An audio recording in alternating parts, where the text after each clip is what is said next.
Hello student, welcome back in new lecture. Last lecture में जो हमने आपको एनाटॉमी के बेसिक कंसेप्ट के बारे में बताया था, root, dicot root, monocot root, dicot stem, monocot stem, इसमें डिफरेंस करने आपको बताया था, डायग्राम बनवाए थे। तो बस आज इस लेक्चर को जो है हम इस टॉपिक को हम जो है आज एंड कर देंगे। तो कुछ क्वेश्चन हैं जो भी बचे हुए हैं, dicot leaf, monocot leaf, secondary growth वाला टॉपिक आज हम इसमें कवर करेंगे।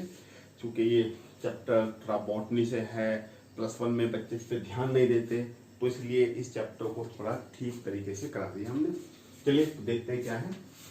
जो डायग्राम हमने आपको लास्ट लेक्चर में बनवाया था, dicot leaf, monocot leaf, dicot stem, monocot stem, उसी के ऊपर बेस हम क्वेश्चन पूछते हैं। जैसे कि ये आ गया यहाँ पर हमारे पास, as compare to dicot root, monocot as compare to dicot root, monocot root has.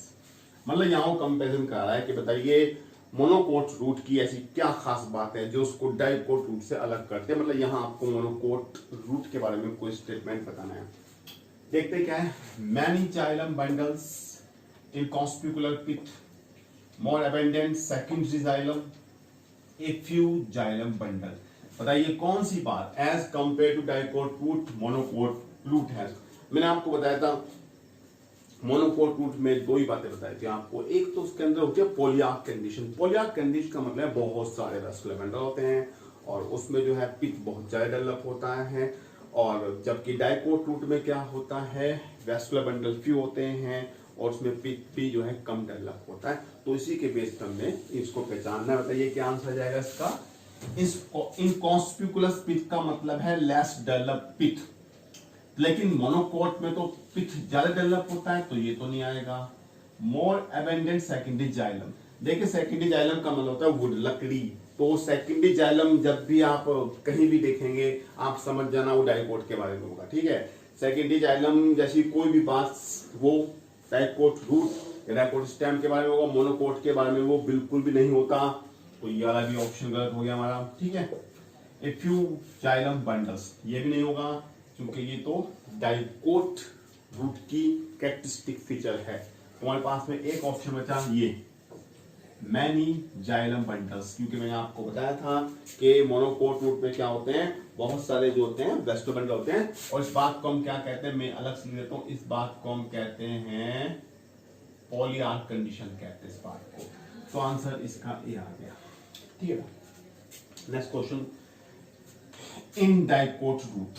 अब आपको डाइकोट रूट के बारे में बताना है, कोई पॉइंट जो यहाँ पर फिट हो सकता है। देखते हैं।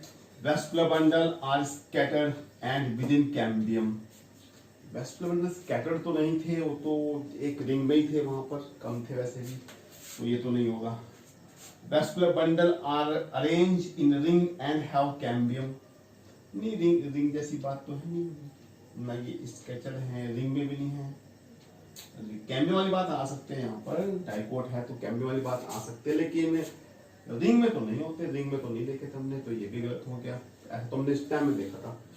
Xylem and phloem are radially arrange, बस यही हो गया, ठीक है, यही क्वेश्चन आ गया, ठीक है। क्योंकि हमने आपको कल याद किया था R4 radial, R4 root. Root चाहे डाइकोटो चाहे मोनोकोटो, उसमें क्या होंगे, उसमें जो है वो रेडियली अरेंज वैस्कुलर बंडल होंगे, ठीक है। और देखेंगे यहाँ पे क्या है, जाइलम इज ऑलवेज एंडार्च, नहीं एंडार्च तो ऐसा होगा, जबकि हमने बताया था आपको रूट के अंदर हमेशा प्रोटोजाइलम बाहर की तरफ होता है, ऐसा ये प्रोटोजाइलम बाहर की तरफ होगा, तो इसको हम कहेंगे एक्सास्ट कंडीशन। एक्सास्ट कंडीशन होती है, तो ये ऑप्शन भी रॉन्ग हो गया यहाँ पर। तो इसका ऑप्शन आ गया हमारे पास में, यहाँ सी आ गया है, ठीक है। इस तरह क्वेश्चन करेंगे। नेक्स्ट क्वेश्चन हमारे पास में है, parenchymatous cell found in between xylem and phloem in dicot root. बहुत ही बढ़िया क्वेश्चन है। आपने जैसा ये एक ही क्वेश्चन है, बहुत ही इंपॉर्टेंट क्वेश्चन, देखने में बहुत सिंपल क्वेश्चन लगता है लेकिन है बहुत अच्छा क्वेश्चन। ये पूछ रहा है कि डाइकोट रूट में जाइलम और फ्लोएम के बीच में कुछ पेरेन्काइमा सेल पाई जाती है, बताइए उसका क्या नाम है। मैंने आपको कल बताया था, जब डायग्राम बताया था तो वहां मैंने आपको बताया था, तो बेटा वो क्या था, ये था कंजक्टिव टिश्यू। ये क्या था इसका आंसर, ये था कंजक्टिव टिश्यू था, ठीक है। कैस्पिन स्ट्रिप तो एंडोडर्मिस में होती हैं, ठीक है, ये तो नहीं होंगी। स्टार्च सीट ये स्टेम में होती है, ये भी नहीं होगी। स्टील एक टाइप का वैस्कुलर बंडल होगा, ये भी नहीं होगा। तो ये आपने डायरेक्ट याद करना, ये हमारे पास में जाएगा कंजक्टिव टिश्यू, कंजक्टिव टिश्यू होगा। नेक्स्ट क्वेश्चन हमारे पास में है, in what aspect the pericycle of a root it differ from the stem. तो अब की बार बड़ा अच्छा क्वेश्चन है उसने, ठीक है। अब की बार वो पेरिसाइकिल की कंपेयर कर रहा है। ये कह रहा है कि भाई पेरिसाइकिल हमने डाइकोट स्टेम में भी देखी थी, पेरिसाइकिल हमने डाइकोट रूट में भी देखी थी, तो फिर बताइए दोनों की पेरिसाइकिल में क्या डिफरेंस है। तो स्टूडेंट याद करो जो मैंने आपको कल 2 डायग्राम बना के दिए थे, उसमें याद है आपके जो डाइकोट स्टेम की जो पेरिसाइकिल थी वो मल्टीलेयर थी और वो इस तरह के टिश्यू से मैंने बनाई थी। याद करो आपको ऐसे ये वाला टिश्यू था, ये वाला टिश्यू ज्यादातर ये कौन सा होता है, स्क्लेरेंकाइमा वाला होता है। कैसा होता है ये होता है स्क्लेरेंकाइमा वाला होता है। तो यानी कि डाइकोट स्टेम में जो पेरेन्काइमा होगा वो मल्टीलेयर होगा और वो स्क्लेरेंकाइमा से मिलकर बना होगा। हालांकि यहाँ मल्टीलेयर वाली बात तो उसने नहीं दी, जबकि आपको पता है डाइकोट रूट का जो डायग्राम बनाया गया था उसमें एंडोडर्मिस के नीचे एक लेयर थी, वो सिंपल जो है वो पेरेन्काइमा से मिलकर बनती है। यहाँ आपने एक क्वेश्चन अलग से याद करना है कि डाइकोट रूट के अंदर पेरिसाइकिल का काम है लेटरल रूट को बनाना। पेरिसाइकिल क्या काम करती है, लेटरल रूट को बनाती है। तो बताइए कौन सा यहाँ पे क्वेश्चन आ गया, सही आ गया आंसर। स्क्लेरेंकाइमा इन रूट्स, कोलेनकाइमा इन स्टेम। नहीं, ऐसा तो हमने नहीं देखा, ठीक है। स्टेम में कोलेनकाइमा क्या थी, हाइपोडर्मिस थी, तो ये तो नहीं आएगा। Collenchyma in root, collenchyma in root and parenchyma in stem, नहीं ये भी नहीं होगा, ठीक है। कोलेनकाइमा तो रूट के अंदर होता ही नहीं, पहली बात तो ये, ठीक है। पेरेन्काइमा इन रूट, स्क्लेरेंकाइमा इन स्टेम, हाँ तो यही हो गया, यहाँ पर यही आंसर आ गया, ठीक है। पेरेन्काइमा का रूट में होता है और स्क्लेरेंकाइमा कहाँ होता है, वो स्टेम में होता है। पेरेन्काइमा इन रूट ये आधा सही है, लेकिन कोलेनकाइमा इन स्टेम, लेकिन ये ओवरऑल फिर ये गलती हो जाएगा क्योंकि जब बाद वाली बात सही नहीं है, ठीक है। तो ऐसे याद करना। तो इसका आंसर ये हमारे पास में यहाँ क्या है। नेक्स्ट क्वेश्चन बहुत अच्छा क्वेश्चन है, starch sheet found in. Simple सा क्वेश्चन लेकिन बहुत बार एग्जाम में आता है। स्टार्च शीट कहाँ पाई जाती है, मैंने आपको लास्ट लेक्चर में बताया था कि डाइकोट स्टेम में क्या होता है, डाइकोट स्टेम में जो एंडोडर्मिस होती है ना वो वेवी होती है, वो ऐसे वेवी फॉर्म में होती है। और एक्चुअली क्योंकि वो जो है स्टार्च ग्रेन्यूल को एक्युमुलेट करती है, वो एंडोडर्मिस डाइकोट स्टेम में स्टार्च जो ग्रेन्स होते हैं उनको स्टोर करती है। तो इसीलिए इसको हम क्या कहते हैं, इसीलिए हम इसको कहते हैं स्टार्च शीट कहते हैं। तो इसका आंसर है डाइकोट स्टेम, है कहीं, हाँ ये आ गया, तो ये आ गया इसका आंसर, ठीक है। Out of the given statement how many are true for the dicot stem. आपको कुछ स्टेटमेंट दिए हैं, 6 1 2 3 4 5 6 स्टेटमेंट दिए हैं, कुछ बातें दी हैं। अब आपसे पूछ रहा है कि इसमें से बता दीजिए कितनी डाइकोट स्टेम के बारे में ठीक है, ठीक है। तो आप जानते हैं डाइकोट स्टेम में आपने मेन क्या याद करना था, डाइकोट स्टेम में मेन आपने क्या याद करना था कि उसके जो वैस्कुलर बंडल होते हैं वो कम होते हैं और एक रिंग में होते हैं। कैम्बियम होता है, कैम्बियम होगा तो वो सेकेंडरी ग्रोथ को शो करेगा। पिथ वहां पर डेवलप होता है, पिथ वहां पर डेवलप होता है। और जो ग्राउंड टिश्यू होता है वो कोर्टेक्स, एंडोडर्मिस, पेरिसाइकल और पिथ में जो है डिफरेंशिएट होता है। जो उसकी हाइपोडर्मिस होती है वो कोलेनकाइमा से मिलकर बनती है और जो एपिडर्मिस है उसमें मल्टी सेलुलर शूट हेयर पाए जाते हैं जिनको ट्राइकॉम भी कहते हैं। तो इन्हीं बातों को आपने याद करना है। अब आपने ढूंढना है कौन कितने स्टेटमेंट यहां से सही है, जो देखते हैं कितने सही हैं। डाइकोट की बात होगी, डाइकोट, अच्छा। कैम्बियम प्रेजेंट, हाँ कैम्बियम तो होती है, ठीक है, कैम्बियम होती है। वैस्कुलर बंडल आर स्कैटर्ड, नहीं ये नहीं होता क्योंकि वैस्कुलर बंडल स्कैटर होंगे, ये खास बात होती है मोनोकोट स्टेम की। पिथ प्रेजेंट, हाँ पिथ प्रेजेंट होगा, ग्राउंड टिश्यू में एक पार्ट पिथ होगा तो सही है। एंडोडर्मिस, कोर्टेक्स प्रेजेंट, हाँ ये भी ठीक है। इसमें जो ग्राउंड टिश्यू होता है वो अलग अलग लेयर में डिवाइड हो जाता है, एंडोडर्मिस, कोर्टेक्स, पेरिसाइकल, जबकि मोनोकोट में सारा का सारा ग्राउंड टिश्यू बना रहता है। चलिए does not show secondary growth, नहीं ये तो रॉन्ग हो गया। जहां कैम्बियम होगी वो सेकेंडरी ग्रोथ तो अपने आप शो करेगी। एपिडर्मिस हैज यूनिसेलुलर हेयर, देखिए एपिडर्मिस में अगर यूनिसेलुलर हेयर्स हैं तो ये बात तो रूट के ऊपर एप्लीकेबल है, यहाँ तो स्टेम का मतलब ही नहीं रहा, ठीक है। तो देखें कितने सही लग रहे हैं आपको, 1 2 3 3 लग रहे हैं सही। तो क्या आंसर है इसका, तो इसका आंसर ये 3 आ गया, ठीक है, तो इसका आंसर 3 आ गया, ठीक है। नेक्स्ट बहुत अच्छा क्वेश्चन है, लाइस, ठीक है, ये है लाइसोजिनस कैविटी। अच्छा एक कैविटी देखी थी आपने, ये है lysigenous cavity in monocot stem vascular bundle developed by the dissolution of. बहुत ही अच्छा क्वेश्चन है। एक्चुअली यहाँ 2 क्वेश्चन आपके बनेंगे। एक क्वेश्चन तो आपने ये याद रखना है कि लाइसोजिनस कैविटी या वाटर कैविटी जो है वो मोनोकोट स्टेम के जो है वैस्कुलर बंडल में मिलती है। फिर आपने मोनोकोट का एग्जांपल उठा देना, मेज, राइस, व्हीट। और चूंकि मैंने लास्ट लेक्चर में आपको बताया था कि ये जो लाइसोजिनस कैविटी है, वैसे मैंने इसका नाम एक दूसरा नाम बताया था, साइजोलाइसोजिनस कैविटी, मैंने इसका नाम बताया था। एक्चुअली ये इसका दूसरा नाम है प्रोटोजाइलम कैविटी।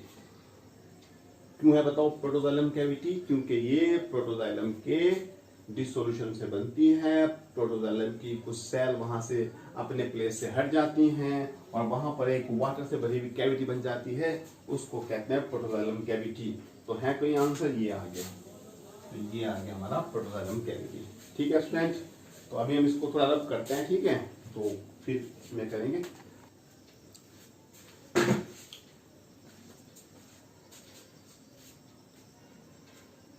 अब हम बात करेंगे लीफ के बारे में। आपको पता है 2 टाइप की लीफ आपने पढ़ी थी, एक थी डोर्सीवेंट्रल लीफ जो कि डाइकोट की होती है, एक पढ़ी थी आपने आइसोबाइलेटरल लीफ जो कि मोनोकोट की होती है। इसमें बेसिकली आपको डिफरेंस करना है। पहले मैं आपको बताता हूँ डोर्सीवेंट्रल लीफ में क्या होता है, जो उसके स्टोमेटा हैं वो ओनली लोअर सरफेस पर होते हैं। आपने याद करना, लोअर सरफेस को हम कहते हैं एबैक्सियल, बी आएगा, बी से एबैक्सियल और मतलब और बी से बेस याद कर लीजिए तो आपके याद हो जाएगा, ठीक है।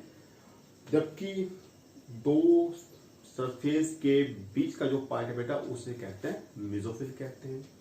डाइकोट लीफ में क्या होगा, ये मेसोफिल जो है एक ऊपर पैलिसेड टिश्यू होगा और नीचे स्पॉन्जी पैरेन्काइमा उसमें जो है डिवाइड होगा। यहाँ एक बात आपने और याद करनी है, डाइकोट लीफ में जो स्टोमेटा होंगे वो कैसे होंगे, जो उसकी जो स्टोमेटा की जो गार्ड सेल है वो होती है किडनी शेप होती है, ठीक है बेटा, ऐसे याद करना पड़ेगा। अब हम करते हैं मोनोकोट। मोनोकोट को आइसोबाइलेटरल लीफ कहते हैं। इसकी ऊपर की सरफेस जिसको कहेंगे एडेक्सियल, नीचे की सरफेस जिसे कहेंगे एबैक्सियल, दोनों पर जो है स्टोमेटा पाए जाते हैं। और इसके स्टोमेटा की जो गार्ड सेल है वो डम्बल शेप होती है। ये क्वेश्चन कई बार हमारे एग्जाम में आ गया। यहाँ आपने डिफरेंस क्या याद करना है, यहाँ आपने डिफरेंस याद करना है कि जो मेसोफिल है वो पैलिसेड और स्पंजी पैरेन्काइमा में डिफरेंशिएट नहीं होगा। यहाँ एक बात आपने और याद करनी है, जो मोनोकोट लीफ है उसकी जो ऊपर की एपिडर्मिस है उसकी कुछ सेल जो है थोड़ी बड़ी हो जाती हैं, थोड़ी मॉडिफाई हो जाती हैं, उनको हम कहते हैं मोटर या बुलिफॉर्म सेल कहते हैं। ये मोटर और बुलिफॉर्म सेल क्या काम करती हैं, जब पानी की ज्यादा कमी होती है तो लीफ को ये ऐसे रोल अप कर देते हैं, ठीक है, ऐसे रोल अप कर देते हैं जिससे लीफ का सरफेस एरिया कम हो जाता है और वहां से जो है ट्रांसपिरेशन के थ्रू जो पानी उड़ रहा था वो फिर वहां से वो है बेटा कम हो जाता है, ठीक है। तो ये बेसिक डिफरेंस हमने करने हैं। इसके अलावा जो इसके वैस्कुलर बंडल होते हैं बेटा वो वेन्स के अंदर होते हैं और वेन का साइज जितना बड़ा होगा उतना ज्यादा ही उसके क्या होंगे, वैस्कुलर बंडल उसके उतने ही ज्यादा बड़े होंगे। यही पॉइंट ध्यान में रखते हुए यहाँ पे हम क्वेश्चन करते हैं, देखते हैं क्या करना।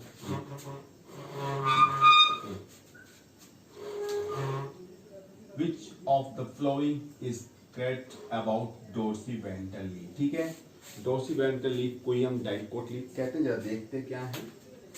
The veins वेराई in thickness in the reticulate venation. ये तो हम मॉर्फोलॉजी में पढ़ चुके हैं कि डाइकोट लीफ में रेटिकुलेट वेनेशन होता है और उसमें जो वेन है वो वेरी करेंगी, ठीक है। वेन वेरी करेंगी, जितना बड़ी वेन होगी उतना ही बड़ा जो है वैस्कुलर बंडल होगा, ठीक है। तो ये तो ठीक हो गया, ठीक है।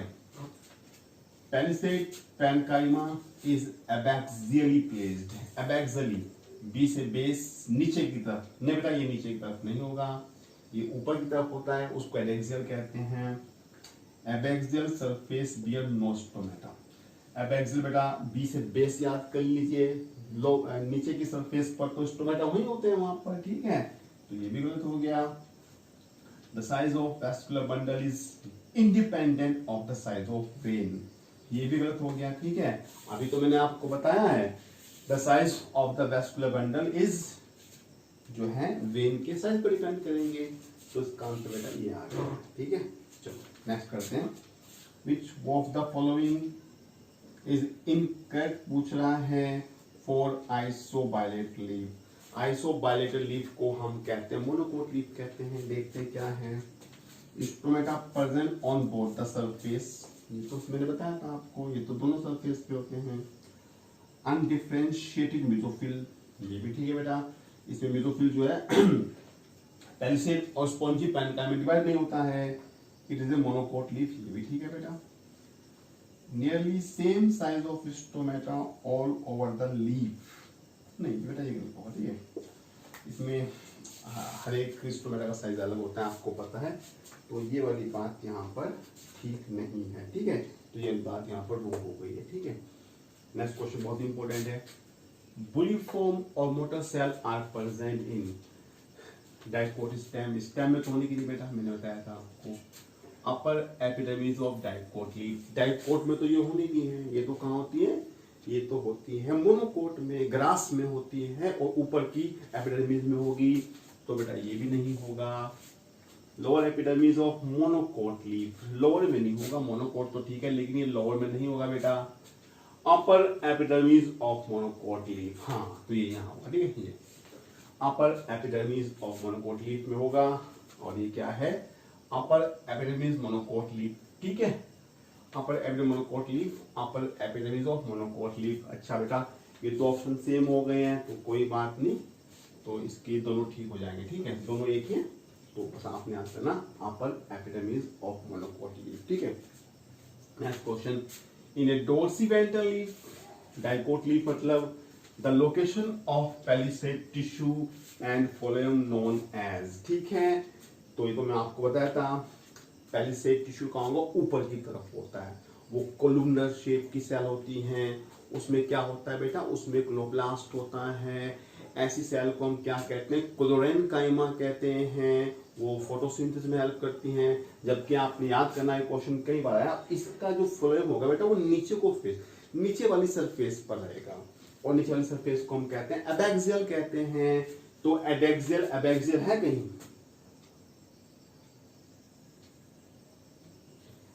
एडेक्सियल एबैक्सियल, ये तो एबैक्सियल है नहीं, ये नहीं है, ये है एडेक्सियल एबैक्सियल, ठीक है। हाँ तो बेटा ये करना पड़ेगा, मैं यहाँ भी आएगा, ठीक है। तो ये एबैक्सियल और एडेक्सियल और एबैक्सियल में होगा, तो ये इसका आंसर आ गया, ठीक है। तो आप याद कर ले बी से बेस और वो नीचे वाली सरफेस होगी, ठीक है। नेक्स्ट क्वेश्चन हमारे पास में है, grass leaf curl inward during very dry weather, select the most appropriate reason. तो मैंने आपको बताया था बेटा, ऊपर की एपिडर्मिस में बुलिफॉर्म सेल होती हैं जो अगर वाटर स्कार्सिटी है उसमें लीफ को रोल अप कर देती हैं ताकि पानी को बचाया जा सके। तो इसका आंसर क्या होगा, ये फ्लैक्सिडिटी ऑफ द बुलिफॉर्म सेल, ठीक है। ठीक बेटा, ऐसे याद करना पड़ेगा। तो अब बेटा आगे आपको कराएंगे सेकेंडरी ग्रोथ। आपको पता है सेकेंडरी ग्रोथ में बस मेन पॉइंट ही उठाने हैं, वहीं से क्वेश्चन बनता है। जो सेकेंडरी टिश्यू होते हैं बेटा, जो सेकेंडरी जाइलम फ्लोएम बनता है उसको हम सेकेंडरी ग्रोथ कहते हैं। और सेकेंडरी कोट बेटा लेटरल मेरिस्टेम से होती है, और आपको पता है लेटरल मेरिस्टेम दो होते हैं, एक होता है बेटा वेस्कुलर कैम्बियम, एक होता है बेटा कॉक कैम्बियम। याद है आपके? वेस्कुलर कैम्बियम बेटा दो टाइप की कैम्बियम से बनता है, एक बनता है इंट्राफेस्टिकुलर कैम्बियम, ठीक है। इंट्राफेस्टिकुलर कैम्बियम बेटा कहाँ होती है? ये वेस्कुलर बंडल के अंदर होती है। एक होती है इंटरफेस्टिकुलर कैम्बियम जो बेटा दो वेस्कुलर बंडल के बीच में होती है, और ये किससे बनती है? याद कीजिए, मैंने आपको एक बहुत ही इंपॉर्टेंट सेल लिखवाई थी वहां डायकोटिक स्टेम में, मेडुलरी रेज। क्या नाम था वहां? Medullary rays. तो ये कहां से बनती है? इंटरफेस्टिकुलर कैम्बियम बेटा कहां से बनता है? वो मेडुलरी रेज से बनता है, ठीक है। और ये क्या काम करेगा? तो आप क्या कहेंगे? वेस्कुलर कैम्बियम आधा कैसा है बेटा? प्राइमरी ओरिजिन है, और आधा कैसा है? सेकेंडरी ओरिजिन है, ठीक है बेटा। और ये वेस्कुलर कैम्बियम क्या करती है? वेस्कुलर कैम्बियम हमेशा एक ही लेयर रहती है, बाहर की तरफ ये बनाती है सेकेंडरी फ्लोएम, अंदर की तरफ बनाती है ये सेकेंडरी जाइलम बनाती है। सेकेंडरी जाइलम थोड़ा ज्यादा बनता है, और इसी सेकेंडरी जाइलम को हम वुड भी कहते हैं। कॉक कैम्बियम बेटा ये कोर्टेक्स में बनती है, ठीक है। इसको हम फेलोजन भी कहते हैं। ये भी डिवाइड करती है, बाहर की तरफ ये बनाएगी कॉर्क बनाएगी, अंदर की तरफ क्या बनाएगी बेटा? सेकेंडरी कोर्टेक्स बनाएगी। ये कॉर्क हुआ। ये सीक्वेंस भी पूछ सकता है कभी कभी कि आउटसाइड टू इनसाइड सीक्वेंस बताओ। सबसे बाहर बेटा कॉर्क होगी, बीच में कॉक कैम्बियम होगी, यहाँ पर सेकेंडरी कोर्टेक्स होगा। कॉक का दूसरा नाम बेटा फेलम होता है, कॉक कैम्बियम का दूसरा नाम फेलोजन होता है, सेकेंडरी कोर्टेक्स का दूसरा नाम फेलोड्रम होता है। और इन सबको क्या कहते हैं? इस बात को हम कहते हैं पेरिडम। ये बहुत इंपॉर्टेंट क्वेश्चन याद करना, पेरिडम, ठीक है। क्या कहते हैं इसको? पेरिडम कहते हैं। तो पेरिडम आपको Kock plus Kock cambium plus secondary cortex भी पूछ सकता है, या ऐसे पूछ सकता है phellem plus phellogen plus phelloderm, known as the periderm कहते हैं, ठीक है। जब हम पोटैटो को पील ऑफ करते हैं, पोटैटो के ऊपर बेटा जो एक छिलका स्किन होती है उसको जब उतारते हैं, तो एक्चुअली हम उसकी पेरिडम को ही जो है उतारते हैं। एक क्वेश्चन बेटा यहां से बनेगा, एनुअल रिंग का क्वेश्चन बनेगा।